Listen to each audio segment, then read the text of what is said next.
নমস্কাৰ সকলোকে পুনৰবাৰ স্বাগতম জনালোঁ। আজি আমি আলোচনা কৰিবলৈ লৈছোঁ অসম ৰাজ্যিক গ্ৰামীণ জীৱিকা অভিযানৰ অধীনত কৃষি সখী হিচাপে কাম কৰি থকা সখীসকলৰ কাৰ্যসমূহ কি আৰু তেওঁলোকে পাৰিতোষিক হিচাপে কিমান টকা লাভ কৰে। অসম ৰাজ্যিক গ্ৰামীণ জীৱিকা অভিযানত বৰ্তমান অৱস্থাত বহুতো সখী পদৰ বাবে নিযুক্তি প্ৰক্ৰিয়া চলি আছে। যদি আপোনালোকে এই সখী পদসমূহত নিযুক্তি লাভ কৰিব বিচাৰে তেতিয়াহ'লে আপোনালোকে আপোনালোকৰ ভিঅ' বা CLFৰ লগত যোগাযোগ কৰিব। তেখেতসকলে এই সম্পৰ্কত সম্পূৰ্ণ তথ্যখিনি আপোনালোকক জনাব পাৰিব। কৃষি সখীসকলে প্ৰকৃততে কি কাম কৰে আৰু তেওঁলোকে মাহে কিমান পাৰিতোষিক লাভ কৰে সেই সম্পৰ্কত আজি ভিডিঅ'টোৰ জৰিয়তে আপোনালোকে জানিব পাৰিব। কৃষি সখীসকলৰ মুখ্য দায়িত্ব হ'ল SHG গাঁও সংগঠন মানে ভিঅ' আৰু CLF সমূহক বিভিন্ন প্ৰশিক্ষণ প্ৰদান কৰা। SHG সদস্যসকলক প্ৰয়োজন অনুসৰি হেণ্ড হোল্ডিং ছাপোৰ্ট অৰ্থাৎ হাতে কামে সহায় কৰা, নিজৰ দায়িত্বপ্ৰাপ্ত এলেকাৰ বিভিন্ন কাৰ্যকলাপ পৰ্যবেক্ষণ কৰা, বিভিন্ন বিভাগ, বেংক আৰু অন্যান্য অংশীদাৰৰ সৈতে সমন্বয় স্থাপন কৰা, বিভিন্ন সভা আয়োজন কৰা, লগতে প্ৰয়োজন সাপেক্ষে সময়ে সময়ে ছাৰ্ভে মানে জৰীপ সম্পন্ন কৰা। এইখিনিয়ে হ'ল কৃষি সখীসকলৰ কাম। কৃষি সখীসকলে উক্ত দায়িত্বসমূহ পালন কৰিবলৈ যাওঁতে তেওঁলোকে ফিল্ড ভিজিট দিব লগা হয়। এখন গাঁৱৰ পৰা আন এখন গাঁৱলৈ বা এটা SHG ভিঅ'ৰ পৰা আনটো SHG ভিঅ'লৈ তেওঁলোকে বহুদূৰ ভ্ৰমণ কৰিবলগীয়া হয়। তেওঁলোকক দিয়া সেৱাসমূহ শেষ পৰ্যায়ৰ উপভোক্তালৈ মানে লাষ্ট মাইল ডেলিভাৰী সফলভাৱে যাতে তেওঁলোকে কৰিব পাৰে সেইকাৰণেই তেওঁলোকক অসম চৰকাৰে ইতিমধ্যে স্কুটিও প্ৰদান কৰিছে। বহুতো কৃষি সখী আছে যিসকলে ইতিমধ্যে অসম চৰকাৰৰ পৰা স্কুটি লাভ কৰিছে আৰু স্কুটিৰ জৰিয়তে গাঁও অঞ্চলসমূহৰ কৃষকসকলক বা কৃষিজীৱী পৰিয়ালবিলাকক যথেষ্ট সহায় কৰিছে।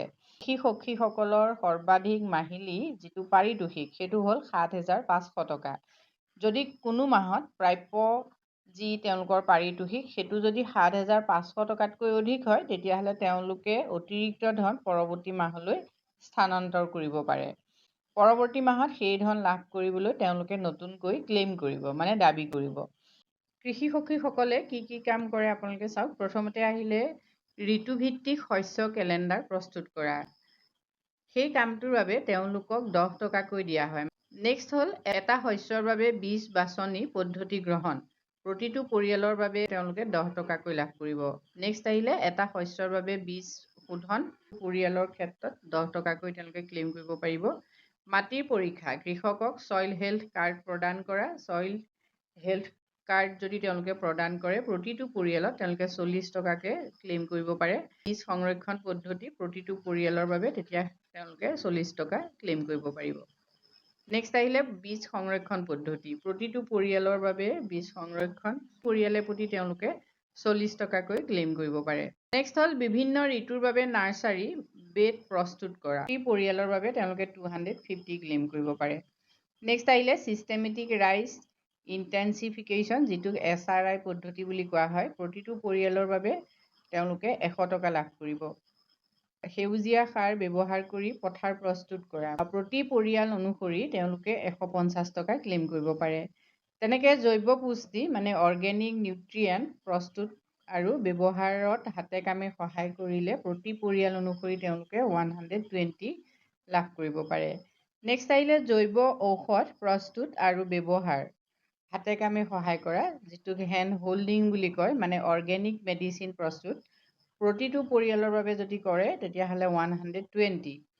নেক্সট আহিলে জৈৱ পদ্ধতিৰে উদ্ভিদ সুৰক্ষা প্লেণ্ট প্ৰটেকশ্যন অনুশীলনত সহায় কৰা প্ৰতি পৰিয়ালৰ বাবে তেওঁলোকে 120 ক্লেইম কৰিব পাৰিব। নেক্সট আহিলে উৎপাদক গোট মানে প্ৰডিউচাৰ গ্ৰুপ বা স্থানীয় গোট যদি গঠন কৰে প্ৰতি PGLGৰ বাবদ তেওঁলোকে 300কৈ ক্লেইম কৰিব পাৰে। উৎপাদক গোট পঞ্জীয়ন যদি কৰে তেতিয়াহ'লে প্ৰতিটো PGৰ বাবে তেওঁলোকে 100 ক্লেইম কৰিব পাৰিব। PG জৈৱিক দোকানৰ নথিপত্ৰ আৰু বিক্ৰী আয়ৰ মাহেকীয়া হিচাপ যদি কৰে তেতিয়াহ'লে প্ৰতিটো PGৰ বাবে তেওঁলোকে 50কৈ ক্লেইম কৰিব পাৰে। খেতি পথাৰ অৰ্থাৎ ফাৰ্ম গেট মূল্য সংযোজনৰ বাবে সম্ভাৱনাময় পণ্য চিনাক্তকৰণ আৰু গুণগত মান নিশ্চিতকৰণৰ বাবে প্ৰতিটো PG বা LGৰ বাবে তেওঁলোকে 100 টকা ক্লেইম কৰিব পাৰিব। উৎপাদক বা স্থানীয় গোটৰ উৎপাদন মূল্যায়ন যদি কৰে প্ৰতিটো PGLGৰ বাবে 250 টকা। PGS ইণ্ডিয়া ৱেব পৰ্টেলত স্থানীয় গোটৰ যদি পঞ্জীয়ন কৰিব পাৰে প্ৰতিটো LGৰ বাবে 200 টকা। স্থানীয় গোটসমূহৰ মাজত পিয়েৰ এপ্ৰাইজেল কৰি ফৰ্মেট 9 আৰু ফৰ্মেট 11 BMMU লৈ যদি দাখিল কৰে প্ৰতি LGত 300 টকাকৈ দাবী কৰিব পাৰিব।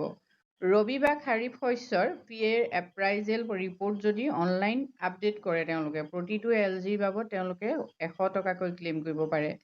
জৈৱিক কৃষিৰ বাবে মাটি, পানী, অৱশিষ্ট নমুনা সংগ্ৰহ যদি কৰে প্ৰতিটো নমুনাৰ বাবে তেওঁলোকে 40 টকাকৈ দাবী কৰিব পাৰে। PGS ইণ্ডিয়া ৱেবছাইটৰ জৰিয়তে জৈৱিক সামগ্ৰী ট্ৰেনজেকশ্যন চাৰ্টিফিকেট অনলাইন সৃষ্টি যদি প্ৰতিটো কাৰ্যৰ বাবে 20 টকাকৈ তেওঁলোকে দাবী কৰিব। PGLG FPOৰ মাহেকীয়া নথিপত্ৰৰ হিচাপ সংৰক্ষণ আৰু প্ৰতিবেদন যদি তেওঁলোকে প্ৰস্তুত কৰে প্ৰতি মাহত 70 টকাকৈ তেওঁলোকে দাবী কৰিব পাৰে। মহিলা সাপ্তাহিক বজাৰত অংশগ্ৰহণ কৰা বিক্ৰেতাসকলৰ দৈনিক বিক্ৰী প্ৰতিবেদন সংগ্ৰহ কৰিলে প্ৰতিদিনে 50 টকা ক্লেইম কৰিব পাৰে। নেক্সট আহিল পৰিয়াল SHG সদস্য স্তৰৰ জৰীপ যদি তেওঁলোকে কৰে প্ৰতিটো পৰিয়ালৰ বাবে 50 টকা। গাঁও পঞ্চায়ত ক্লাষ্টাৰ গাঁও স্তৰৰ জৰীপ যদি তেওঁলোকে কৰে তেতিয়াহ'লে প্ৰতিটো পৰিয়ালৰ বাবদ 50 টকা। ৰিভলভিং ফাণ্ড KAMS অৰ্থাৎ কনকলতা মহিলা সবলীকৰণ আদিৰ দৰে SHGৰ যিবিলাক গ্ৰেডিং সেইখিনি যদি তেওঁলোকে কৰে প্ৰতিটো SHGৰ বাবে 100 টকা তেওঁলোকে ক্লেইম কৰিব পাৰিব।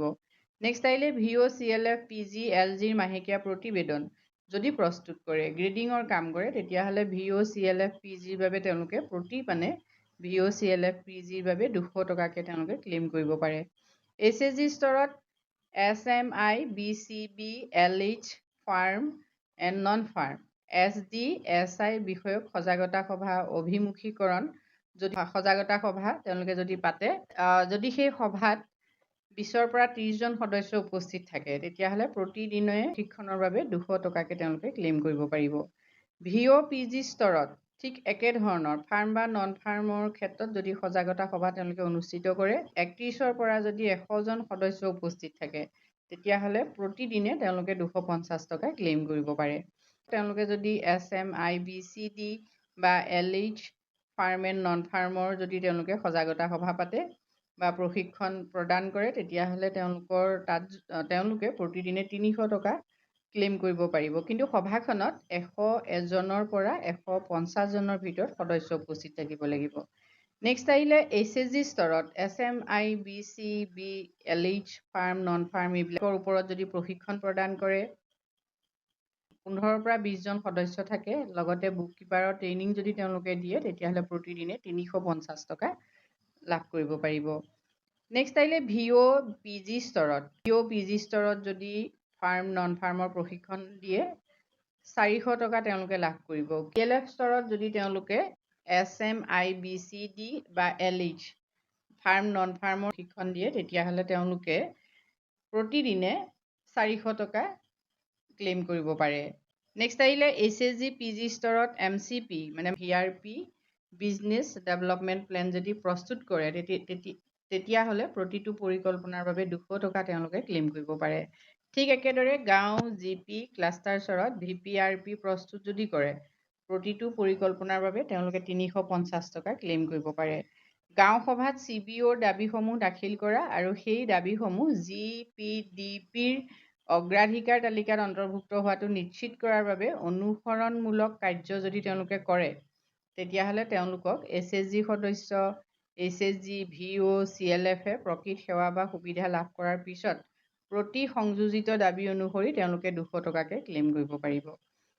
নেক্সট আহিল NRLMৰ সভা শিবিৰত উপস্থিত থাকিবলৈ SHG সদস্যসকলক উদ্বুদ্ধ কৰা আৰু SMMU DMMU BMMUৰ নিৰ্দেশ অনুসৰি ৰাজ্য জিলা পৰ্যায়ৰ পৰ্যালোচনা সভাত যদি অংশগ্ৰহণ কৰে প্ৰতিখন সভাত উপস্থিত থকাৰ বাবে তেওঁলোকে 300 টকা লাভ কৰিব। নেক্সট আহিলে SMMU DMMU BMMU VOCLF PGLG আদিয়ে অৰ্পণ কৰা অন্যান্য যিবিলাক দায়িত্ব সেই দায়িত্বখিনি যদি পালন কৰে প্ৰতিদিনে 200 টকাকৈ ক্লেইম কৰিব পাৰিব। DMMU BMMUৰ যথাযথ নিৰ্দেশ অনুসৰি ব্লক স্তৰৰ প্ৰশিক্ষণ অভিমুখীকৰণ পৰ্যালোচনা সভা আৰু BMMU ভ্ৰমণত অংশগ্ৰহণ যদি কৰে প্ৰতিদিনে তেওঁলোকে 400 টকাকৈ ক্লেইম কৰিব পাৰে। LH বিষয়ত 30ৰ পৰা 50 জন সদস্য, ৰিচোৰ্চ পাৰ্চন হিচাপে জিলা স্তৰৰ প্ৰশিক্ষণ, ৰিফ্ৰেচাৰ্ছ ট্ৰেইনিং প্ৰদান যদি কৰে তেতিয়াহ'লে প্ৰতিদিনে 150 টকা তেওঁলোকে ক্লেইম কৰিব পাৰে। আৰু এনেকৈয়ে প্ৰতি মাহত সৰ্বাধিক মাননি তেওঁলোকে 7,500 টকা লাভ কৰে। কৃষি সখীসকলৰ পাৰিতোষিক সম্পৰ্কত যি গাইডলাইনছ আছে সেই গাইডলাইনছত এই কথাটো উল্লেখ আছে, আপোনালোকে চাওক। কৃষি সখীক কোনো পৰিস্থিতিতেই নিৰ্দিষ্ট মাহিলী দৰমহা ফিক্সড মান্থলি চেলাৰী দিয়া নহ'ব, কিয়নো তেওঁলোকৰ পাৰিশ্ৰমিক সম্পূৰ্ণৰূপে কাৰ্যভিত্তিক, মানে এক্টিভিটি বেছড হয়।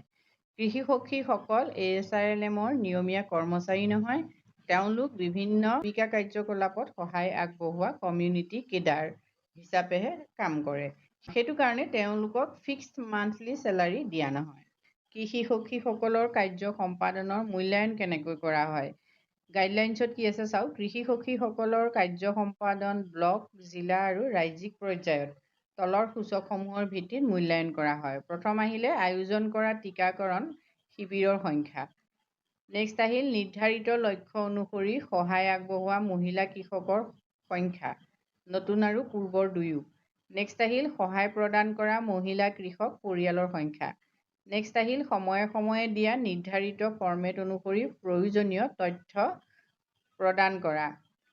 নেক্সট আহিল অন্যান্য বিভাগৰ সৈতে সমন্বয় কনভাৰ্জেন্স কাৰ্যসূচীৰ অধীনত প্ৰদৰ্শিত কাৰ্যক্ষমতা। ASRLM-ৰ ৰাজ্যিক মিছন সঞ্চালকে অনুমোদন কৰা অন্যান্য সূচক। এইখিনি সূচকৰ ভিত্তিত কৃষি সখীসকলক মূল্যায়ন কৰা হয়।